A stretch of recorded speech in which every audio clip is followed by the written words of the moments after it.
9:47 a.m., a U.S. Air Force F-16 from the 421st Fighter Squadron cuts across the sky over the Red Sea, flying top cover for a naval task force steaming near the coast of Yemen.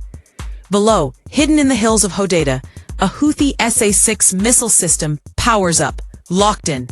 Within seconds, two missiles scream off the rails, traveling at nearly 3 times the speed of sound. The F-16's radar lights up. The pilot reacts instantly.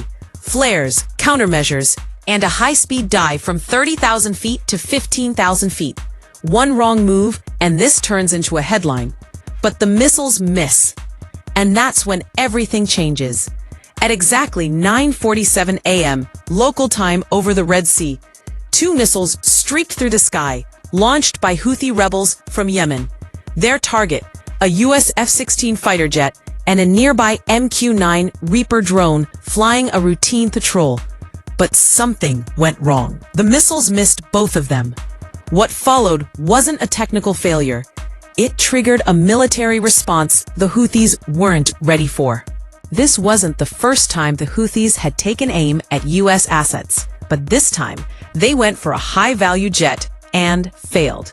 Within hours, American forces launched a response that sent a clear message across the region. The skies over the Red Sea are no longer just a hot zone. They've become a turning point in the Middle East conflict. Why would the Houthis go after a U.S. jet now? Was this a signal to Washington?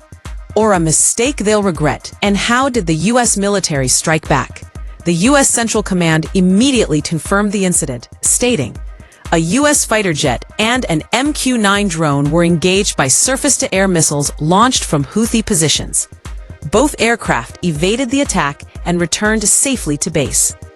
What stood out wasn't just that the attack failed, but that it happened at all. The Houthis had clearly acquired the capability and the confidence to engage one of the most advanced fighter aircraft in the world. The question now wasn't how they did it, but why. Military experts quickly weighed in. The missiles were believed to be Iranian-made, possibly modified versions of the Saeed or Rad series, designed to lock onto high-speed aerial targets. Until now, most Houthi strikes had been aimed at Saudi targets, commercial tankers, and occasionally unmanned drones. But firing directly at a U.S. fighter jet? That was a calculated risk, and a dangerous one.